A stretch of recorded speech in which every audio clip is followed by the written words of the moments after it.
Well, hello, fellow radio heads. Today I'm going to show you a radio I just finished for a customer. It happens to be one of my very favorite models that I know about. I actually own one, and I own several other models that are similar to this. This is a 1937 Philco Model 37650. This is a wonderful radio, an 8-tube radio with a shadow meter. And it is a nice sounding radio, nice looking radio, but a real bugger to restore. If you've never restored a radio before, this would not be the one you'd want to first start on. This one, it takes a little bit of experience to get used to working on these. This thing has 5 of the Bakelite capacitor blocks that Philco was so fond of. It does have the separate tuner chassis, which sits right in the middle of the main chassis and really needs to be removed in order to restore the radio correctly. And it has lots of capacitors and lots of resistors, many of which were out of tolerance on this radio, and I expect they'll be out of tolerance on my radios too. But let's give it a shot. Let me show you how this thing looks when it's playing. Let me see if I can't play it for a minute and see what you think. Okay, here we go. 1937 Philco 37650. The tone switch, as was common on Philco radios, is also the power switch.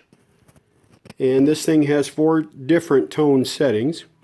And there you see the shadow meter opening up, and then it closes back in as the station starts to come in. So now I won't stay on a station very long because I don't need to have this video dinged for problems with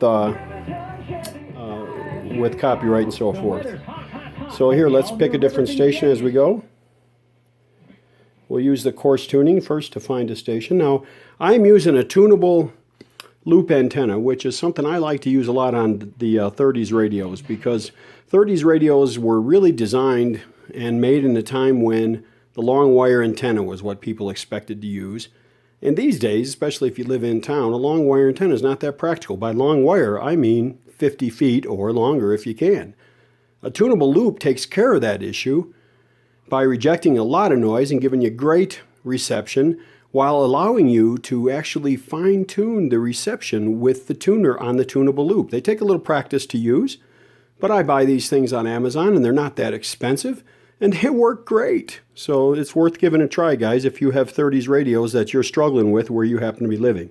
So let's find a station here. So there's a station. You see the shadow meter. The shadow meter closes down when you get close to the station. Now this shadow meter, I did fix the coil, and I had to remove a couple windings, and it may not be working perfectly, but it works pretty darn well. Now here I'm going to operate the tunable loop. See, it kind of quiets down, and it quiets down, but you find the sweet spot in the middle. There we go. That's the sweet spot. Now these are, just like your old transistor radio, a tunable loop antenna. The tunable loop antenna is directional. So this pretty cool thing to have. I always have several, and a lot of my customers love these things. And so, I'll sell them what I pay for them, and I sell them with my work to the radio. And they're really pleased with them. I live in a valley. I live in Salt Lake City, so we get a lot of signal bouncing around in this valley, and sometimes the reception is a little difficult. And shortwave can be difficult, but the tunable loop doesn't help with that, so you really need a long wire for that. But these are lovely radios. I'm going to show you now. I'm a little new to this whole videotaping thing, so you'll see here's the band switch, and if you watch the tuning dial, when I operate that, see it moves the indicator. It was called the beam of light indicator to the various band indicators on the dial. So let me tune in some. There we go. You see that shadow meter. So it's kind of a predecessor of the tuning eye, that shadow meter is, and really kind of neat. A lot of people that they like Philcos for this very reason.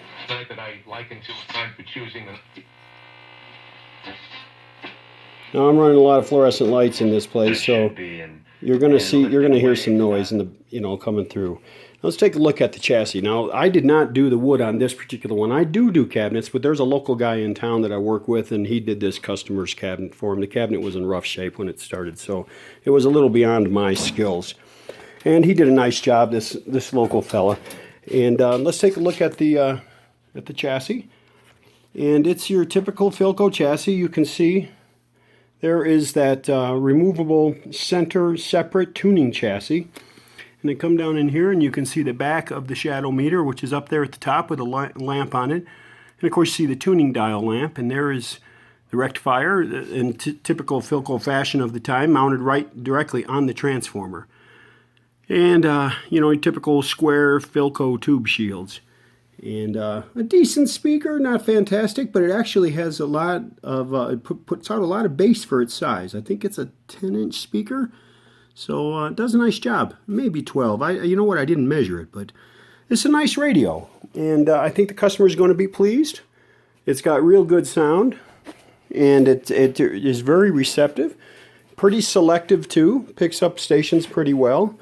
And let's just tune across the dial real quick before I close this one out.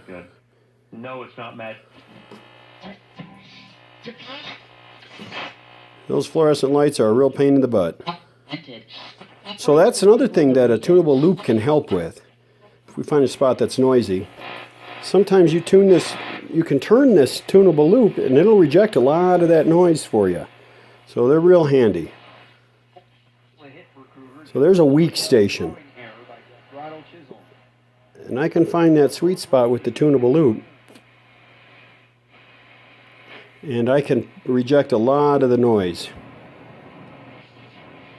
Of course, I happen to pick this. There we go. Donate that old car, truck, boat, or even plane you don't drive anymore. Now, if it's a really strong station, the tuning on the tunable loop will make no difference at all.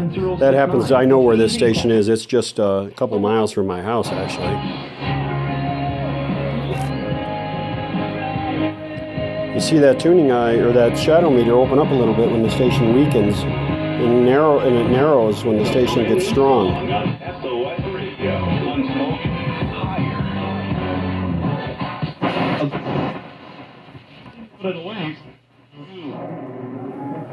So 2 up, 2 down in the New Orleans second. That'll bring up Francisco Arcia, the catcher. So this is a pretty neat radio. Customer's going to be happy. And I'm real pleased with the sound and the performance of it. So there you go. There you have it. A 1937 Philco 37650. A great radio if you've done a few radios before. And if you haven't done radios before and you do want to try one of these, take your time because there's a lot to them. But they sure are rewarding when you're done. And have a good night. That's all for today.